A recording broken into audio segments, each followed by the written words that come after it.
बिस्मिल्लाहिर्रहमानिर्रहीम। अस्सलामुअलैकुम रहमतुल्लाहि व बरकातुहू। उम्मीद करती हूँ कि आप सब खैरियत से होंगे। हाज़िर हैं हम अपनी नई वीडियो के साथ। लास्ट वीडियो में हमने डिस्कस किया था कि होमियोस्टेसिस क्या होता है। अब होमियोस्टेसिस के चैप्टर में हम एक टॉपिक पढ़ रहे हैं जो कि फ़र्स्ट टॉपिक है ऑस्मोरेगुलेशन। तो चलिए फ़र्स्ट ऑफ़ ऑल इसके मीनिंग को देख लेते हैं। Osmoregulation is a process that regulates the osmotic pressure of fluids and electrolytic balance in organisms.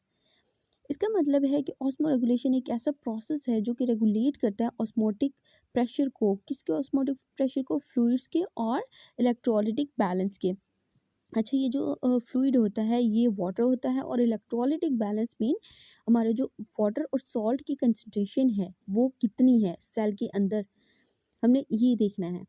Next है osmoregulation is the process of maintenance of salt and water balance, जिसको osmotic balance भी कहते हैं, across membranes within the body's fluid which are composed of water plus electrolytes and non electrolytes.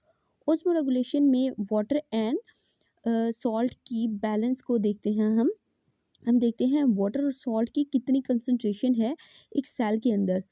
तो एक membrane मतलब membrane के through ही ये water enter होता है सेल में, और आउटसाइड द सेल मूव करता है।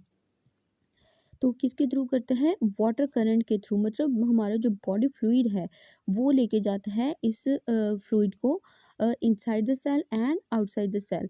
और ये जो है बॉडी फ्लूइड ये किससे कंपोज होता है? इसमें वाटर होता है, इलेक्ट्रोलाइट्स होते हैं और नॉन इलेक्ट्रोलाइट्स होते हैं। तो इलेक्ट्रोलाइट्स जो होते हैं वो क्या होते हैं?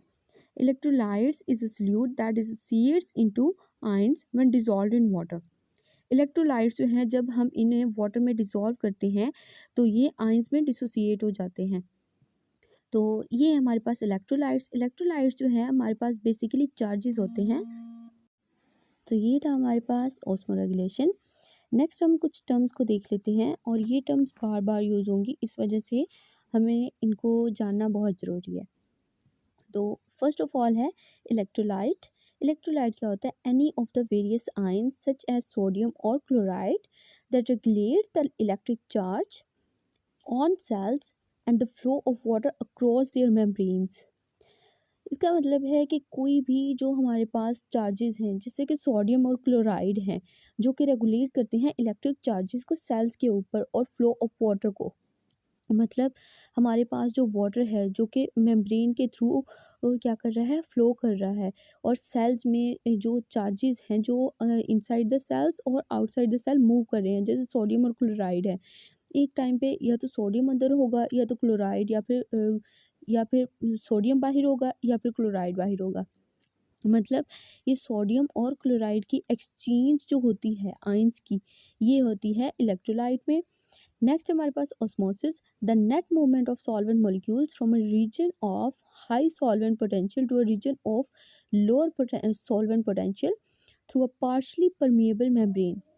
हमारे पास जो सॉल्वेंट और सॉल्वेंट्स मॉलिक्यूल जो होते हैं, जैसे हमारे पास वाटर है और सॉल्ट है, ये हमारे पास क्या है? ये हमारे पास एक सॉल्यूशन है और इसमें क्या है? सॉल्वेंट मॉलिक्यूल कौन सा है इसमें? हमारे पास इसमें सॉल्वेंट मॉलिक्यूल जो है वो सॉल्ट है, और जो सोल्यूट है हमारे पास वो वाटर है। तो यहाँ पे बात हो रही है सॉल्वेंट मॉलिक्यूल्स की, कि सॉल्वेंट मॉलिक्यूल जो हैं जब वो हाई सॉल्वेंट पोटेंशियल से लोअर सॉल्वेंट पोटेंशियल में क्या करेंगे? मूव करेंगे through a partially permeable membrane, तो ये क्या होगी? ऑस्मोसिस होगी। ऑस्मोसिस में सॉल्वेंट मॉलिक्यूल्स मूव करते हैं from a high solvent potential to a region of lower solvent potential. और इसमें एक बात की गई है पार्शली परमिएबल मेम्ब्रेन। ये पार्शली परमिएबल मेम्ब्रेन कौन सी होती है? ये होती है सेल मेम्ब्रेन, जो कि हमारे पास प्लाज्मा मेम्ब्रेन भी कहते हैं, हम इसको प्लाज्मोलेमा भी कहते हैं, जो कि सिलेक्टिवली मटेरियल को सेल के अंदर जाने देती है, और जो इन्वेडिंग मॉलिक्यूल्स होते हैं या इन्वेडिंग जो पार्टिकल्स होते हैं उनको रोक देती है, उनको अंदर नहीं जाने देती। इसके बाद है ऑस्मोटिक प्रेशर। ये प्रेशर क्या होता है? The hydrostatic pressure exerted by a solution across a semi-permeable membrane from a pure solvent, ये जो हाइड्रोस्टैटिक प्रेशर होता है, जो सॉल्यूशन की बात हम कर रहे थे ना, जिसमें वाटर भी आता है और वाटर आता है एज अ सोल्यूट, और सॉल्वेंट एज अ सॉल्वेंट आता है सॉल्ट। तो ये कैसे मूव करते हैं across the semi permeable membrane. Semi permeable कौन सी है? वही प्लाज्मा मेम्ब्रेन की बात कर रहे हैं। मतलब एक प्योर सॉल्वेंट से जो प्लाज्मा मेम्ब्रेन में जितने भी हाइड्रोस्टैटिक प्रेशर एक्सर्ट होता है, तो उसको हम कहते हैं ये ऑस्मोटिक प्रेशर है। ये ऑस्मोटिक प्रेशर किस लिए यूज़ होता है? हमारा जो सॉल्यूशन है उसको एक्सर्ट करने में सेमी परमिएबल मेम्ब्रेन में। तो ये थी हमारे पास पास कुछ terms, electrolyte, osmosis and osmotic pressure. Next है हमारे पास शेप ऑफ अ सेल। अच्छा, कोई भी चीज़ है तो उसका एक प्रॉपर स्ट्रक्चर होता है, उसकी एक प्रॉपर शेप होती है। अगर वो डिस्टर्ब हो जाए तो वो चीज़ नहीं रहती, उसमें कुछ वेरिएशंस आती हैं, कुछ फ्लक्चुएशंस आती हैं। तो फर्स्ट ऑफ ऑल हम देख लेते हैं, cell immersed in plain water turns to swell as water diffuses from the hypotonic और लो सॉल्ट सॉल्यूशन। हाइपो का मतलब क्या होता है? हाइपो मीन लो, लो होता है ना, और हाइपर मीन हाई। तो हाइपो और हाइपर को हम यहाँ पे डिस्कस करेंगे। तो ये फर्स्ट ऑफ ऑल इसमें ये डिस्कस होना है कि हमारे पास जो वाटर की कंसंट्रेशन है वो अगर ज़्यादा हो जाए और सॉल्ट की कंसंट्रेशन कम हो जाए किसी भी सेल में, तो वो सेल हाइपोटोनिक होगा।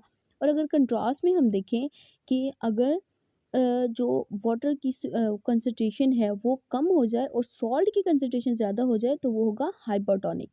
अच्छा, हाइपोटोनिक में क्या होता है? हाइपोटोनिक में सेल की शेप और होती है, हाइपरटोनिक में और होती है। यहाँ पे एक और टर्म यूज़ होती है, आइसोटोनिक। आइसोटोनिक में क्या होता है?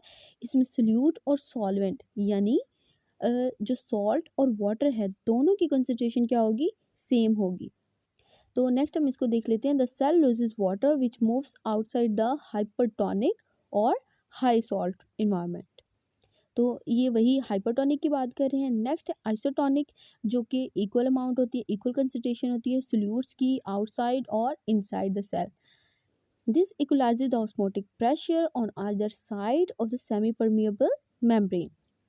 ऑस्मोटिक प्रेशर जो है किसी भी साइड पे, चाहे वो इनसाइड है चाहे आउटसाइड है, जो परमिएबल मेम्ब्रेन है वो इसको एक बैलेंस पे रखती है, क्योंकि वो क्या करती है, इन्वेडिंग जो पार्टिकल्स होते हैं उनको अंदर नहीं जाने देती। तो ये थी हमारे पास shape of a cell. Next है वाटर रिलेशंस ऑफ सेल, कि वाटर का रिलेशन कैसे है सेल के साथ।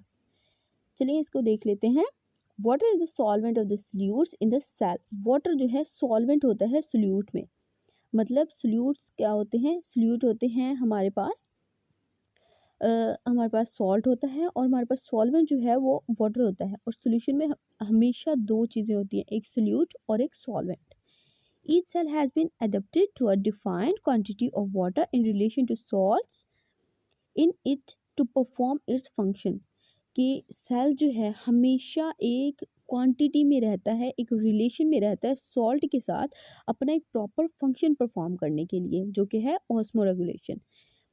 Homeostatic mechanism generally maintain this concentration. जो होम्योस्टेसिस है, जैसे कि हमने हमारी लास्ट वीडियो में भी डिस्कस किया था, ये सेल को मेंटेन रखता है, ये बॉडी को मेंटेन रखता है, और हमारा जो एक्सटर्नल इन्वायरमेंट है उसकी फ्लक्चुएशन से बचाता है इंटरनल इन्वायरमेंट को। तो ये था वाटर का रिलेशन सेल के साथ। नेक्स्ट है हमारे पास balance of water and solutes in the body. Cells consistently encounter changing extracellular environment. It may be of diluted solution compared to the cell concentration. This designated as hypertonic environment. The more concentrated external environment is termed as hypertonic, and that resembles to external solution in the is the isotonic. Next, the hypertonic environment osmotically causes entry of water into the cell and renders the cell solution diluted। मतलब वही बात है, isotonic, hypotonic and hypertonic. अगर cell में water की concentration कम है तो वो होगा हाइपरटोनिक, और अगर वाटर की कंसंट्रेशन ज़्यादा है तो वो होगा सॉरी, अगर वाटर की कंसंट्रेशन कम है तो वो होगा हाइपरटोनिक, अगर वाटर की कंसंट्रेशन ज़्यादा है तो वो होगा हाइपोटोनिक। और ये था हमारा आज का लेक्चर। होप सो आपको आपके कॉन्सेप्ट्स क्लियर हुए होंगे। अगर आपको कोई भी इशू हो तो आप कमेंट बॉक्स में पूछ सकते हैं और दुआ में याद रखिएगा और अपना बहुत ज़्यादा ख्याल रखिएगा। अल्लाह हाफ़िज़, जज़ाकल्लाह।